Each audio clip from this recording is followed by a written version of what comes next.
অসম ৰাজ্যিক কৃষি বিপণন পৰিষদৰ অনুমোদিত বজাৰ দৰ এনেধৰণৰ ঢেকিয়াজুলি বজাৰত বেঙেনাৰ প্ৰতি কুইণ্টলত ন্যূনতম মূল্য 1200 টকা, অধিকতম মূল্য 2000 টকা, বন্ধাকবি 1600 টকা, 1800 টকা, তিয়হ 2500 টকা, 2600 টকা, কেঁচা জলকীয়া 10000 টকা, 11000 টকা। বালুগাঁও বজাৰত আলুৰ প্ৰতি কুইণ্টলত ন্যূনতম মূল্য 2800 টকা, অধিকতম মূল্য 3000 টকা, ৰঙালাও 1500 টকা, 1800 টকা, গাজৰ 6000 টকা, 8000 টকা, বিলাহী 3500 টকা, 3600 টকা।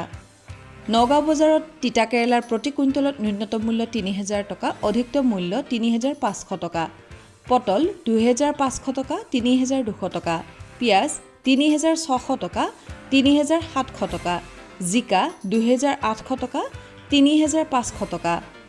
যোৰহাট বজাৰত ভেন্দিৰ প্ৰতি কুইণ্টলত ন্যূনতম মূল্য 1400 টকা, অধিকতম মূল্য 1500 টকা, লেচেৰা 3500 টকা, 3600 টকা, বিলাহী 3500 টকা, 3800 টকা, পটল 2200 টকা, 2400 টকা।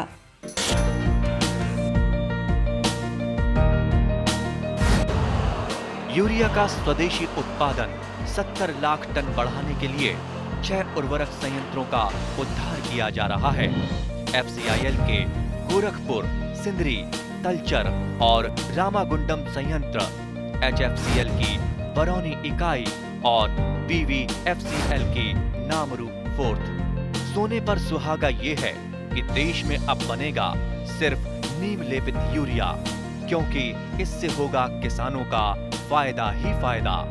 अनाज का उत्पादन 10% तक बढ़ेगा, बढ़ेगी 10 से 15% नाइट्रोजन क्षमता।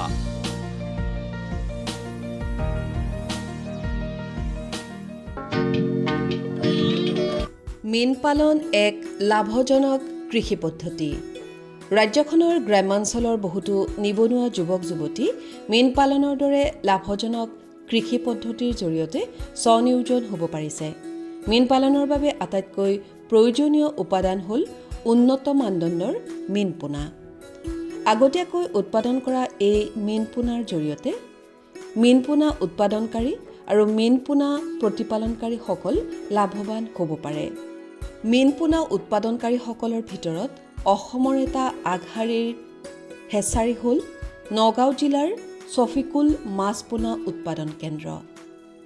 নগাঁও চহৰৰ সমীপৰ ৰৌমাৰী গাঁৱৰ এই মাছ পোনা উৎপাদন কেন্দ্ৰৰ জৰিয়তে বছৰি কেইবাকোটি উন্নত মানদণ্ডৰ মীন পোনা উৎপাদন হয়। বিশেষকৈ আগতীয়া মীন পোনা উৎপাদনত এই মাছ পোনা উৎপাদন কেন্দ্ৰ যথেষ্ট ফলপ্ৰসূ হৈছে। ছফিকুল মাছ পোনা উৎপাদন কেন্দ্ৰৰ অন্যতম স্বত্বাধিকাৰী ৰাহুল আমিনে উন্নত হেচাৰীৰ জৰিয়তে ৰৌ, বাহু, মিৰিকা উৎপাদনৰ বাবে গাভিনী মাছৰ যতনৰ প্ৰয়োজনীয়তা সন্দৰ্ভত এনেদৰে কয়। এইটো যিটো মডেল আছে এইটো আমাৰ উন্নত মডেল হয়। এইটো বাংলাদেশ গৈ পেলাই ট্ৰেইনিং কৰি তাৰ পৰা শিকি আহি পেলাই বনোৱা মডেল হয়। ইয়াত আমি সকলো মাছ বেলেগ বেলেগ প্ৰজাতিৰ মাছ বেলেগ বেলেগভাৱে আমি পৃথকভাৱে কৰিব পাৰোঁ। ইয়াত তাৰ ভিতৰত আমাৰ ইণ্ডিয়ান মেজৰ কাপ যিখিনি সেইখিনি কৰি আছে। ইণ্ডিয়ান মেজৰ কাপ প্লাছ আমাৰ যিখিনি থলুৱা মাছ আছে সেইবিলাকো আমি ষ্টাৰ্ট কৰিছোঁ। থলুৱা মাছ কি কি কৰে? পাব, শিঙৰা, শিঙি, মাগুৰ। বৰ্তমান এতিয়া কি কি থলুৱা মাছৰ কৰি আছে মানে পোনা উৎপাদন? এতিয়া ধৰক ছাৰ পাভ মাছ, শিঙৰা মাছ, শিঙি মাছ আমি গোটেইখিনি মাছেই কৰি আছোঁ। পৃথকভাৱে কৰি আছোঁ আমি। এতিয়া এই যিটো আমি দেখা পাইছোঁ আমাৰ সম্পূৰ্ণ বেলেগ। ইয়াৰ বৈশিষ্ট্যটো কি? মানে ইয়াত কেনেকৈ কৰা হয় পোনা উৎপাদনটো কওকচোন আৰম্ভণিৰ পৰা। ইয়াত আমি ছাৰ এইটো যিটো উন্নত মডেলটো আছে ইয়াত এনেকৈ কৰাৰ ছিষ্টেমটো কাৰণটো হৈছে আমাৰ যাতে মাছখিনি কৰচ মাছ নহয়, আমি পৃথকভাৱে প্ৰজাতিবিলাক কৰিব পাৰোঁ। হয়, এইখিনি আমি ইয়াতে হাউজত মাছখিনি আনি পেলাই ৰাখি পেলাই পুখুৰীৰ পৰা আনি ৰাখি পৃথকভাৱে ইনজেকশ্যন কৰি তাৰ পৰা কণী উলিয়াই আমি এই যি বটল জাৰ হেচাৰী আছে তাত আমি দিব লাগে। তাত দিয়াৰ পিছত আমি 3 দিন পিছত তাত পোনা ওলায় পোনা তাৰ পৰা আমি ডাইৰেক্ট আনি পেলাই পৃথকভাৱে যাতে এটা পোনা আৰু এটা মাছৰ লগত হাল মিহলি নহয় তেনেকৈ আমি মানুহক বা হেৰি খেতিয়কক দিব পাৰোঁ। ইয়াত যিখিনি ব্ৰুডাৰ মাছ বুলি কোৱা হয় মানে পোনা উৎপাদনৰ কাৰণে যিখিনি মাছ সেইখিনিৰ ওজন কিমানমান ৰাখে আৰু কিমান বয়সৰ মাছ ৰাখে? ওজন ছাৰ মিনিমাম আমি 2.5-3 কেজি চাইজ হ'ব লাগে। এইটো 3 বছৰ মাছৰ বয়স হ'লেহে এইটো মাছৰ আপোনাৰ কণীটো ভাল হয় বা পোনা ভাল হয়। সেইটো মাছৰ যেতিয়া আমি ব্ৰিডিং কৰোঁ আমাৰো পোনা ভাল হয় বা কৃষকৰ খেতিয়কৰ আপোনাৰ পোনাখিনি সিহঁতে ভাল পায় আৰু খেতিয়কৰ নি কিনে ভাল পায়। ইনজেকশ্যন যেতিয়া কৰে মানে অৰ্থাৎ মাছক যেতিয়া বেজী দিয়া হয় এইটো কি ধৰণে কৰে মানে কি পদ্ধতিত কৰে? এইটো ছাৰ দুটা পদ্ধতিত আছে। প্ৰথম পদ্ধতিটো হ'ল আপোনাৰ পিটুইটাৰী গ্ল্যান্ড দি কৰিব পাৰি। আৰু এটা পদ্ধতি হ'ল আপোনাৰ যিটো আমাৰ মাৰ্কেটত ডাইৰেক্টলি পায় হৰমন, সেইটো দি কৰিব পাৰি। কিন্তু মানে হৰমন দি কৰিলে এইটো ভাল নহয়, ভাল পোনা পোৱা নাযায়। সেইকাৰণে আমি পিটুইটাৰী গ্ল্যাণ্ডৰ ওপৰতে গুৰুত্ব দিওঁ। পিটুইটাৰী গ্ল্যাণ্ড দিয়ে কৰোঁ আমি, পোনাটো ভাল হয়। ভাল হয়। পিটুইটাৰী গ্ল্যাণ্ড দিয়ে আপোনাৰ ইনজেকশ্যন কৰাৰ পিছত আমি ৰাতিপুৱা বেলেগ বেলেগ প্ৰজাতিৰ মাছৰ কণীবিলাক চেপি বেলেগভাৱে পৃথকভাৱে মানে লোৱা হয় আৰু লোৱাৰ পিছত আমি জাৰ হেচাৰীত মানে দি দিওঁ। আৰু আমাৰ বিশেষকৈ ৰৌ, ভকুৱা, কমন কাপ এইবিলাকৰ লগতে আৰু কি থলুৱা মাছৰ কি কৰি আছে পোনা উৎপাদন? থলুৱা মাছ আমি ৰৌ, মিৰ্কা, ভকুৱা মাছৰ লগতে থলুৱা মাছ আপোনাৰ পাভ, শিঙৰা, মাগুৰ, গুলচা, টেঙৰা ইত্যাদি মাছ আমি কৰোঁ। ইয়াৰ মানে যিটো ব্ৰুডাৰ মাছ সেইটো ক'ৰ পৰা কালেক্ট কৰে মানে সংগ্ৰহ কৰে আপুনি? ব্ৰুডাৰ মাছটো ছাৰ আমি ভুৱনেশ্বৰৰ পৰাও অনা আছে, ৰহাৰ পৰাও অনা আছে। না যিটো আমাৰ থলুৱা মাছৰ কথা কৈছোঁ, থলুৱা মাছ যিটো আপুনি কৰি আছে থলুৱা মাছ ছাৰ আমি প্ৰথমতে নদীৰ পৰাও কালেক্ট কৰিছোঁ, কিছুমান আমি বাংলাদেশৰ পৰা গৈ পেলাই আনিছোঁ, এনেকৈ আৰু ষ্টক কৰিছোঁ। আমি বটল জাৰ যিটো আপুনি কৈছে সেইটো ইতিমধ্যে আমি ক'তো দেখা নাই, আজিয়ে প্ৰথম দেখিছোঁ। এইটো ক'ৰ পৰা মানে ইয়াৰ কৌশলটো আহিছে বা কেনেকৈ কৰিছে সেইটো কওকচোন। এইটো ছাৰ মোক দেউতাই ট্ৰেইনিঙত পঠাইছিলে বাংলাদেশত। যে বাংলাদেশত এইটো মডেলটো মই তাত প্ৰথম দেখিছিলোঁ, দেখি পেলাই মই দেউতাক জনালোঁ, জনোৱাৰ পিছত দেউতাও গ'লে, গৈ পেলাই চালে, তাৰ পৰা আপোনাৰ মানুহ এজনক লৈ আহিলে, লগতে আনি পেলাই এইটো বস্তু ষ্টাৰ্ট কৰিলে, যিটো আমাৰ বটল জাৰ হেচাৰী। এইটো হেচাৰী আমাৰ অসমৰ প্ৰথম হেচাৰী। প্ৰথম হয়, আমিও দেখা পাইছোঁ। ইয়াৰ মানে বিশেষ হেৰিটো হ'ল কি মানে পোনা এটাও আনটোৰ লগত মিহলি নহয়, এইটো নিশ্চিত থাকে। নগাঁও চহৰৰ পৰা প্ৰায় 3 কিলোমিটাৰ নিলগত ৰৌমাৰী গাঁৱত প্ৰায় 150 বিঘা জলকালিত বিজ্ঞানসন্মতভাৱে গঢ় দিয়া ছফিকুল ইছলাম নামৰ প্ৰগতিশীল মীন পালকজনে স্থাপন কৰা এই মীন পামখনৰ প্ৰতিষ্ঠা সন্দৰ্ভত তেওঁৰ ভাতৃ চিৰাজুল ইছলামে মীন পামখনৰ সন্দৰ্ভত এনেদৰে কয়। আপোনালোকে এই মীন পামৰ লগত জড়িত নেকি? আপোনালোকে আছোঁ আৰু আগততো ছফিকুল আছিলে মোৰ সৰু ভাই আছিলে, সি আছিলে। এতিয়া ল'ৰা ছোৱালীবিলাকে কৰি থাকে, আমি চোৱা চিন্তা কৰে।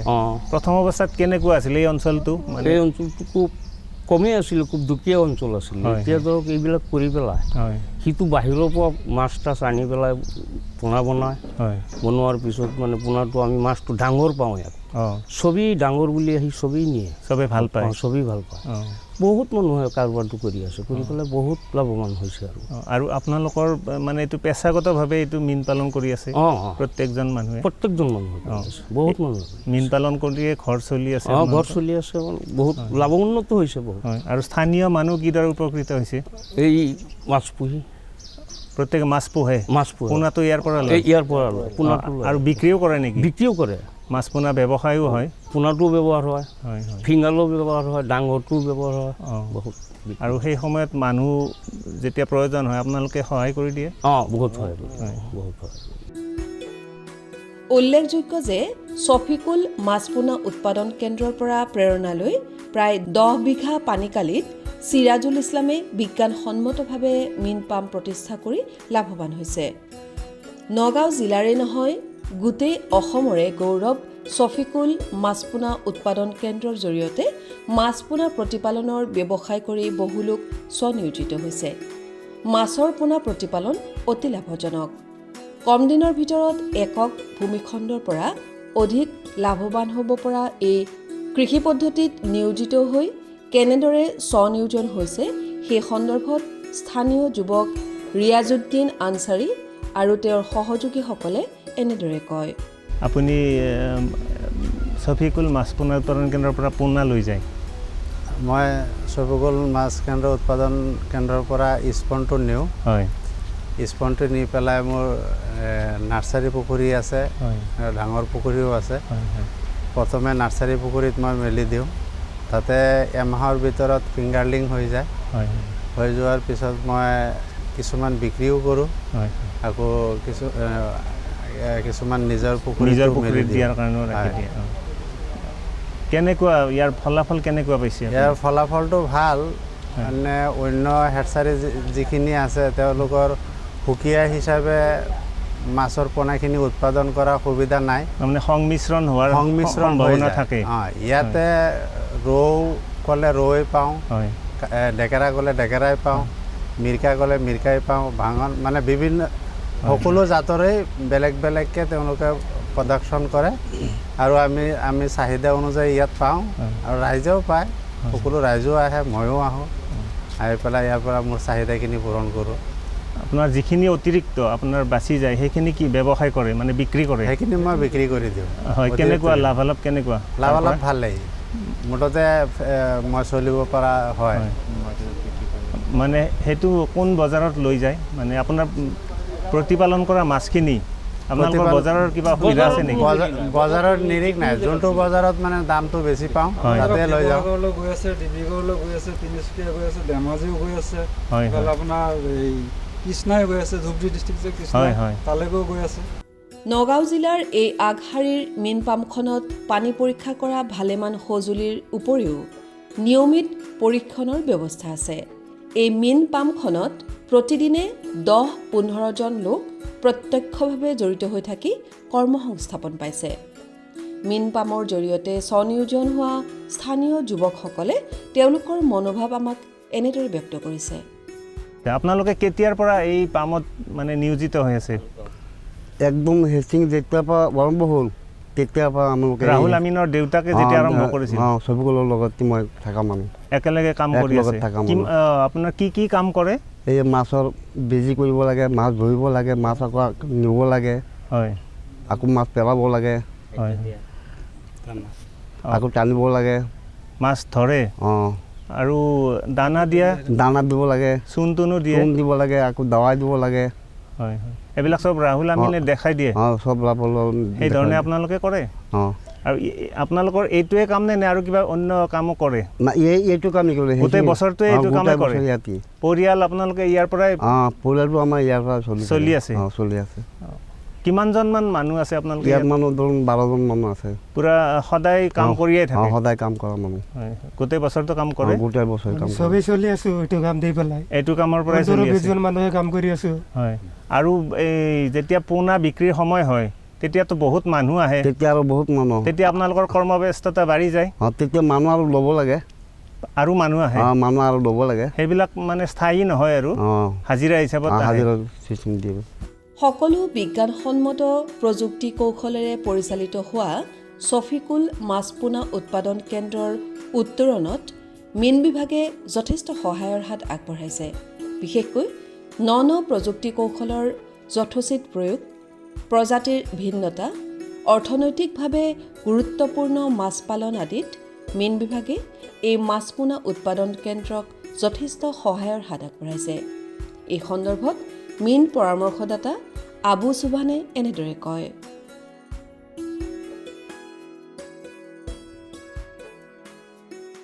এওঁলোকে এটা যিহেতু মাছৰ ফিছ চিড প্ৰডাকশ্যন মানে মাছৰ পোনা উৎপাদন যোনটো আমাৰ ছানৰাইজ ছেক্টৰ এটা হৈ আছে, এইটো বিশেষকৈ আমাৰ ডিপাৰ্টমেণ্টেই হওক বা আমাৰ যিমানখিনি কাৰিকৰী মানুহখিনি আছে, এতিয়া আমাৰ থলুৱা যোনখিনি আমাৰ মাছৰ লগতে যোনখিনি IMC হয়, তাত উন্নত পোনা মাছখিনি উন্নত মানৰ পোনা মাছটোৰ ওপৰত মানে প্ৰডাকশ্যনৰ ওপৰত গুৰুত্ব আৰোপ কৰি আহিছে।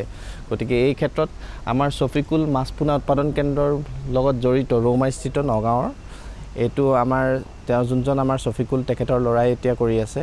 তেখেত এতিয়া এই হেটচেৰী যোনটো চাইনিজ ইক' হেটচেৰীৰ জৰিয়তে আৰু লগতে বাংলাদেশৰ যোনটো আমাৰ বটল জাৰ যোনটো আমাৰ নতুনকৈ এটা পোনা যোনটো ফিছ চিড প্ৰডাকশ্যনৰ এটা নতুন টেকন'লজি আহিছে তেওঁলোকে ইয়াতে এইটো কৰিছে আৰু ইয়াতে কৰি খুব ভাল ফলাফল পাইছে যিহেতু আপোনালোকে দেখিবলৈ ইয়াত পাব ইয়াতে অকল আমাৰ যোনটো IMC গুণগত উন্নতমানৰ যোনটো ব্ৰুডাৰ ৰাখে তেওঁলোকৰ ব্ৰুডাৰ্ছৰ পৰা যোনটো আমাৰ যোনটো স্পন প্ৰডাকশ্যন কৰে এইটো মান সঁচাকৈ উন্নতমানৰ আৰু লগতে তেওঁলোকে IMCৰ লগতে আমাৰ যোনখিনি আমি হাইলি ডিমাণ্ড যোনবিলাক মাৰ্কেটেড ফিছ হয় লোকেল যেনেকৈ আমাৰ টেংৰা আৰু পাবদাৰ লগতে এই যোন হাইলি যোনটো মাৰ্কেটেবল ভেলু ফিছ এইখিনিও কৰি আছে আৰু এইখিনি তেওঁলোকে যথেষ্ট কৃতকাৰ্য হৈছে যিহেতু যোনটো আমাৰ বটল জাৰ যোনটো হেটচেৰী তাতে তেওঁলোকে এইটো আপোনাৰ পুনৰ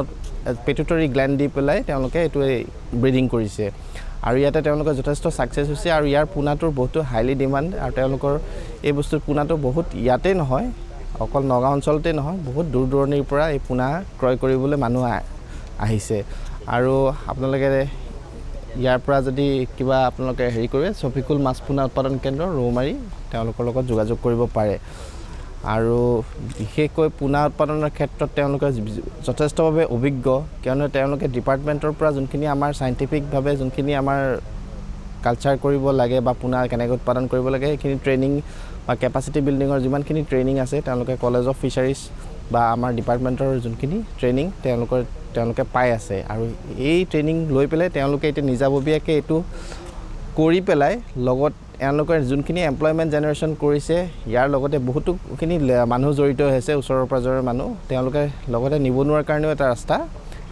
মুকলাই দিছে ৰাজ্যখনত মাছৰ উৎপাদন বৃদ্ধি হ'বলৈ আৰু ডাঙৰ আকৃতিৰ মাছৰ উপলভ্যতা পাবলৈ গুণগত মানদণ্ডৰ মীন পোনাৰ অতিকৈ প্ৰয়োজনীয় নগাঁও জিলাৰ ৰৌমাৰী গাঁৱৰ এই মাছ পোনা উৎপাদন কেন্দ্ৰত বছৰি উৎপাদন হয় গুণগত মানদণ্ডৰ মীন পোনা লগতে প্ৰজাতিৰ ভিন্নতা অৰ্থাৎ স্পেচিছ ডাইভাৰ্চিটি এই মীন পামৰ আন এক বৈশিষ্ট্য এই মীন পামত গুণগত মাছ পোনাৰ উৎপাদনৰ লগতে ডাঙৰ আকৃতিৰ মাছো উৎপাদনৰ ব্যৱস্থা আছে তাৰোপৰি অৰ্থনৈতিকভাৱে গুৰুত্বপূৰ্ণ মাছ যেনে পাভ শিঙৰা আদি মাছ পালন তথা পোনা উৎপাদনৰ ব্যৱস্থা আছে অদূৰ ভৱিষ্যতে এই মীন পামৰ জৰিয়তে ৰাজ্যখনত নীল বিপ্লৱ গঢ়ি উঠিব বুলি আশা কৰিব পাৰি এই মীন পামৰ স্ৰষ্টা স্বৰ্গীয় ছফিকুল ইছলামৰ আত্মাই চিৰশান্তি লাভ কৰক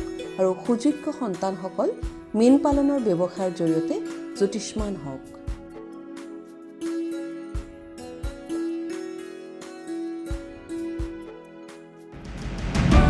देश की उन्नति जिनके हाथों लिखी जा रही जिनके कठिन परिश्रम से फसलें लहलहा रही उन किसानों को कृतज्ञ भारत करता है नमन विकसित भारत का बहुत बड़ा आधार हमारे किसान है पीएम किसान योजना के तहत 3.46 लाख करोड़ रुपए, फसल बीमा योजना के तहत 1.70 लाख करोड़ रुपए, MSP हेतु 2 लाख करोड़ रुपए, कृषि अवसंरचना कोष के तहत 1 लाख करोड़ रुपए किसानों को सरकार द्वारा आवंटित किए गए हैं। देश राष्ट्रीय किसान दिवस मना रहा है और भारत सरकार कृषि एवं किसानों के उत्थान के लिए निरंतर अपनी प्रतिबद्धता दर्शा रही है। किसान पूरी तरह से सशक्त और सक्षम बने इस लक्ष्य के साथ हम निकले हैं देश के किसानों को हर वो साधन संसाधन दिए जाए जिससे वो अपनी आय दोगुनी कर सके ये मुस्कान है खुशहाली की देश के मान की ये मुस्कान है किसानों की और इस मुस्कान की वजह है प्रधानमंत्री किसान सम्मान निधि योजना जो अन्नदाताओं की आशाओं की जमीन को पिछले 5 वर्षों से इस तरह सींच रही है कि उनके जीवन में खुशी और आत्मविश्वास की फसल लहलहा रही है। माननीय प्रधानमंत्री जी की दूरगामी सोच का नतीजा है प्रधानमंत्री किसान सम्मान निधि योजना।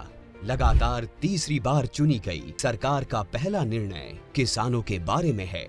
माननीय प्रधानमंत्री द्वारा पीएम किसान योजना की 17वीं किस्त की फाइल पर किया गया हस्ताक्षर मेहनतकश अन्नदाताओं के प्रति सरकार की प्रतिबद्धता को दर्शाता है। विश्व की सबसे बड़ी डायरेक्ट बेनिफिट ट्रांसफर योजनाओं में से एक प्रधानमंत्री किसान सम्मान निधि योजना में एक पारदर्शी प्रक्रिया के तहत सभी किसान परिवारों को 2000 रुपए की 3 समान किस्तों के माध्यम से कुल 6000 रुपए दिए जाते हैं। अब तक 16 किस्तों द्वारा 11 करोड़ से अधिक पीएम किसान लाभार्थियों को 3.04 लाख करोड़ रुपए से अधिक की धनराशि डायरेक्टली उनके अकाउंट में ट्रांसफर की जा चुकी है। प्रधानमंत्री किसान सम्मान निधि के तहत सालाना 6000 की किस्तें मिलती हैं। यह हमारे लिए एक वरदान साबित हुई। प्रधानमंत्री किसान योजना पंजीकृत होला परे ता परठारु आज पर्यंत 32,000 टंका पाइछि। इस योजना से किसानों के साथ समग्र कृषि का जीर्णोद्धार हुआ है।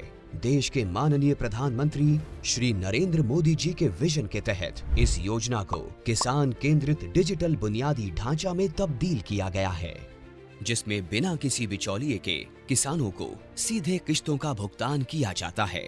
केंद्र सरकार के संकल्प को डिजिटल इंडिया से जोड़ते हुए ये योजना मोबाइल ऐप, ई-KYC प्रक्रिया, मोबाइल ऐप से फेस ऑथेंटिकेशन और नो योर स्टेटस मॉड्यूल की सुविधा प्रदान करती है, जिससे किसान इस योजना से जुड़ी कोई भी जानकारी सीधे प्राप्त कर सकते हैं। किसानों के जीवन को और आसान बनाने के लिए AI चैटबॉट किसान ई-मित्र बेहतर कल का एक नया आगाज है। किसान ई-मित्र AI चैटबॉट एक सच्चे दोस्त की भूमिका निभाते हुए योजना से जुड़ी सारी जानकारी चयनित भाषा में मुहैया कराता है।